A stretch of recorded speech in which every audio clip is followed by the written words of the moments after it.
चलिए दोस्तों, पिछले वीडियो में हम लोग इलेक्ट्रॉनिक विन्यास पढ़े थे। आज के इस वीडियो में हम लोग इलेक्ट्रॉनिक विन्यास का ही आगे चैप्टर बढ़ाते हैं, जिसका नाम है इनर्ट गैस इलेक्ट्रॉनिक कॉन्फ़िगरेशन, जिसको कहा जाता है अक्रिय गैस इलेक्ट्रॉनिक विन्यास। अक्रिय गैस इलेक्ट्रॉनिक विन्यास, तो आप लोग समझिए कि अक्रिय गैस है कौन कौन, आप लोग को पता होगा। पिछले क्लासेज में हम लोग पढ़े थे कि अक्रिय गैस जो हमारा है 8A समूह को कहा जाता है। 8A समूह को अक्रिय गैस कहा जाता है, या तो 18वां समूह को अक्रिय गैस कहा जाता है। अब कौन कौन है इसमें लिखा गया है, helium, neon, argon, krypton, xenon और क्या, radon. Helium, neon, argon, krypton, xenon और रेडॉन, ये आपको अक्रिय गैस है, इनर्ट गैस है। और ये आपको पहला आवर्त का है, दूसरा आवर्त का है, तीसरा आवर्त का आर्गन है, चौथे आवर्त का क्रिप्टन है, पांचवें आवर्त का आपका जेनॉन है और छठे आवर्त का आपका रेडॉन है। और हम लोग को ध्यान रखना है कि जो अक्रिय गैस होता है, अक्रिय गैस का समान इलेक्ट्रॉनिक विन्यास होता है NH2 NP6। N आपको यहाँ पे पीरियड है, आवर्त की संख्या मतलब 1 2 3 4 है, मतलब कौन सा पीरियड का है। यहाँ पर देखिए, यह समान इलेक्ट्रॉनिक विन्यास हम लोग हीलियम के लिए लागू नहीं करते हैं। हीलियम का ऐसे जनरली 1s2 होता है, 1s2 केवल होता है हीलियम का। यहाँ देखिएगा नियोन में, तो नियोन आपको सेकेंड पीरियड का है, तो हमने n की जगह पर क्या रखा, 2 रखा, तो 2s2 और 2p6 हो गया। अब देखिए आर्गन आपका थर्ड पीरियड का है। आर्गन देखिए आपका कौन पीरियड का है, थर्ड पीरियड, मतलब दूसरा आवर्त का है। तो हम लोग n की जगह पर मैं कितना रखूंगा, 3 रखूंगा, तो आपका हो जाएगा 3s2 3p6, 3s2 3p6। आगे देखिए क्रिप्टन हमारा जो है चौथे आवर्त का है। कौन सा आवर्त का है, चौथे आवर्त का है, तो n की जगह पर कितना रखूंगा, 4, तो हो जाएगा 4s2 4p6। और जेनॉन के बारे में देखिएगा, तो जेनॉन हमारा पांचवें आवर्त का है, तो यहाँ n की जगह पर कितना रखूंगा, n की जगह पर मैं रखूंगा 5, हो जाएगा आपका 5s2 5p6। आगे देखिए इधर, यहाँ पे आप रेडॉन देखते हैं, तो रेडॉन आपका छठे आवर्त का है, तो n की जगह पर कितना रखता हूँ, 6, तो हो जाएगा 6s2 6p6। तो ये आपको जनरल इलेक्ट्रॉनिक विन्यास हो गया, मतलब समान इलेक्ट्रॉनिक कॉन्फ़िगरेशन हम लोग देखें किसका, अक्रिय गैस का। अब देखिए हम लोग पिछले वीडियोज में हमने यह भी लिखा था 1s 2s 2p 3s, 1s 2s 2p 3s 3p 4s 3d 4p 5s। अब देखिए यहाँ पे आपको बताया गया था कि यहाँ 2p आपको होता है 10 तक जाता है। 2p अगर कहीं जरूरत है तो आपको नियोन तक के लिए लागू होता है। तो 2p हम लोग बोलते हैं कि यहाँ पे आपको परमाणु संख्या 10 तक है तो 2p तक जाते हैं। और यदि परमाणु संख्या आपको 18 तक जाना है, कहाँ तक, 18 तक, तो 3p तक जाते हैं। कहाँ तक जाएंगे, 3p तक। हमने जैसे नियोन का इलेक्ट्रॉनिक विन्यास लिखा पिछले वीडियोज के आधार पे, तो नियोन का एटॉमिक नंबर आपको लिखा गया है कितना है, 10। 10 है तो हमको कहाँ तक जाना है, 2p तक। देख लीजिए 10 है तो हम लोग को जाना है, अगर परमाणु संख्या 10 है, कितना, 10, तो जाना है कहाँ तक, 2p तक। अगर 18 रहेगा तो हमको जाना है कहाँ तक, देख सकते हैं आपको 3p तक जाना है। तो हमने यहाँ नियोन लिखा, तो नियोन का एटॉमिक नंबर हम लोग का 10 है, तो उसी के आधार पे आप लिख सकते हैं 1s लिखा, 2s लिखा और 2p लिखा। अब हम लोग को f देखना है कि s में कितना इलेक्ट्रॉन आता है, 2 इलेक्ट्रॉन। s में गुना कितना, 2 इलेक्ट्रॉन, p में कितना, 6 इलेक्ट्रॉन। जोड़ लीजिए, 2 और 2 4 6 10। तो यह आपका नियोन का इलेक्ट्रॉनिक विन्यास हो गया। नियोन मतलब अक्रिय गैस है जिसका परमाणु संख्या 10 है। अगर आपको कोई कहे कि जी आर्गन का एटॉमिक नंबर 18 है, परमाणु संख्या 18 है, तो इसका आप यदि इलेक्ट्रॉनिक विन्यास लिखना चाहते हैं तो हमको कहाँ तक जाना पड़ेगा, 3p तक जाना पड़ेगा।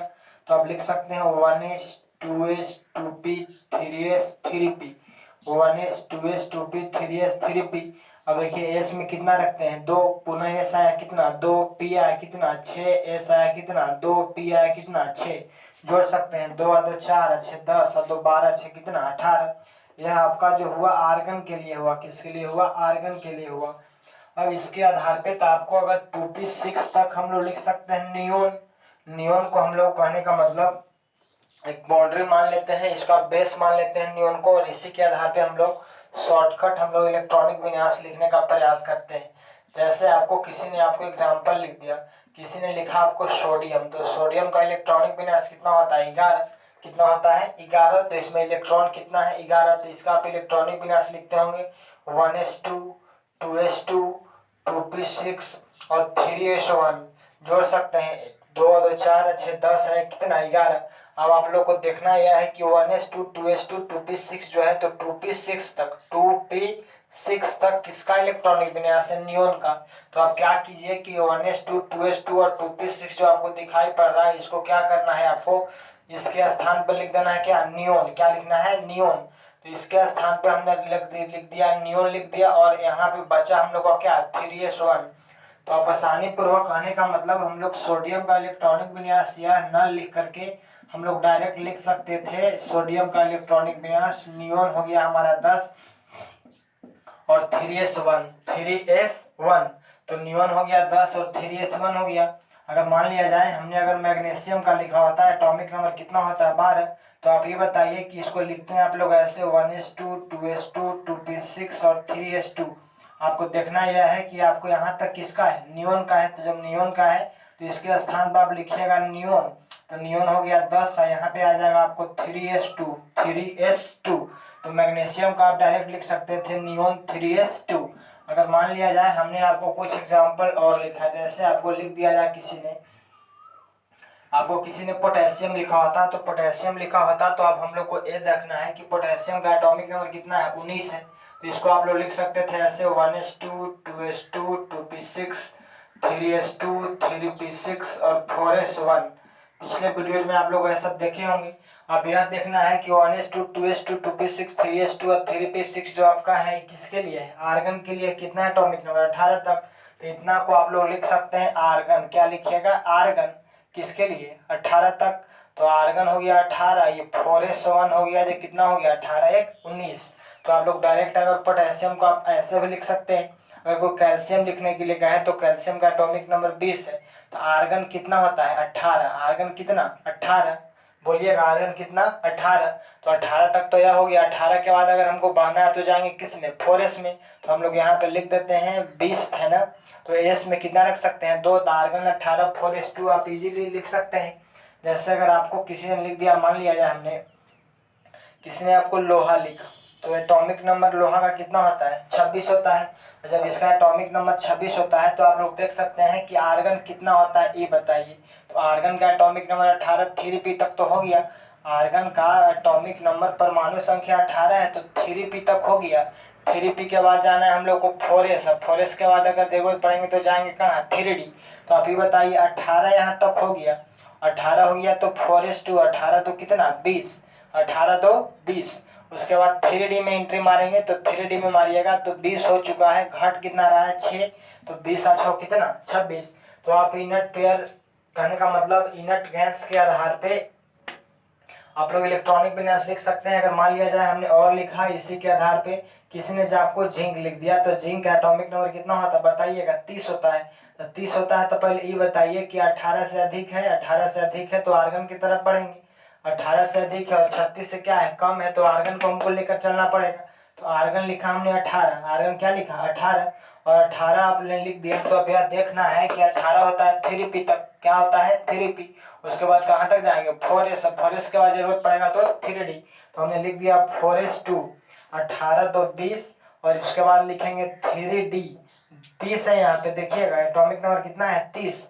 तो 18 और 2 20, और डी में रहता है कितना 10। तो हम लोग को हो गया 20 और 10 30। अगर किसी ने आपको लिख दिया, मान लिया जाए आपको लिख दिया निकेल लिखा, तो निकेल का एटॉमिक नंबर कितना होता है 28 होता है। निकेल का कितना होता है 28। तो आर्गन कितना होता है बताइएगा, 18 हो गया आर्गन 18, आर्गन 18। 18 के बाद जाएंगे कहाँ, 4s में, 4s2 लिख दिया। तो 18 तो कितना 20, और 20 के बाद हम लोग देख सकते हैं यहाँ पे 8 और चाहिए, तो 3d लिखाता है, तो 3d कितना 8। तो इसके आधार पे हम लोग कह सकते हैं कि इनर्ट गैस के आधार पे आप लोग किसी तत्व का इलेक्ट्रॉनिक विन्यास लिख सकते हैं। आप लोग को अगर कुछ एग्जाम्पल और दिया जाए तो आप लोग कुछ एग्जाम्पल और लेकर के खुद से लिख सकते हैं। इसमें हम लोग को ध्यान यह रखना है कि हम लोग को 2 एक्सेप्शन में आता है, यहाँ पे कॉपर 29, और हम लोग को एक और आता है क्रोमियम 24। क्रोमियम कितना 24। तो कहने का मतलब 2 हम लोग को अपवाद में आता है इलेक्ट्रॉनिक विन्यास के आधार पे। तो आप लोगों को करना क्या है कि इलेक्ट्रॉनिक विन्यास इसके आधार पर लिख सकते हैं। अगर मान लिया जाए कि आपको किसी ने लिख दिया होता फ्लोरीन, फ्लोरीन का एटॉमिक नंबर कितना होता है 9 होता है। जब 9 होता है तो ये बताइएगा नियोन से कम है, एटॉमिक नंबर नियोन से कितना है, कम है या 9 है, जो 2 और 10 के बीच है, तो हम लोग को लेना पड़ेगा किसका, हीलियम को लेना पड़ेगा आधार। तो आप बना सकते हैं ऐसे। इसको आप लोग अपने आधार पर कैसे लिखते हैं, 1s2 2s2 2p5 ऐसे लिखते हैं। तो 1s2 जो है हीलियम का है, किसका है, हीलियम का। तो हमने 1s2 लिख दिया हीलियम का, और यहाँ पे बचेगा 2s2 और 2p5। तो यह किसके लिए हो गया, फ्लोरीन के लिए हो गया। अगर मान ली किसी ने लिख दिया आपको नाइट्रोजन, एटॉमिक नंबर 7 है, अपना ओरिजिनल लिखते हैं 1s2 2s2 2p3 लिखते, देख सकते हैं एटॉमिक नंबर 7 है, तो 2 2 4 3 7। जब 7 हो गया तो 1s2 किसके लिए, हीलियम के लिए। तो यहाँ पे आप लिख सकते थे हीलियम, क्या, हीलियम, और 2s2 और 2p3। तो इस आधार पे आप लोग हीलियम का आधार मान करके, नियोन का आधार मान करके और आर्गन का आधार मान करके इलेक्ट्रॉनिक विन्यास इनर्ट गैस के आधार पे आप लोग लिख सकते हैं। इस वीडियो को देखते रहें, तब तक के लिए धन्यवाद।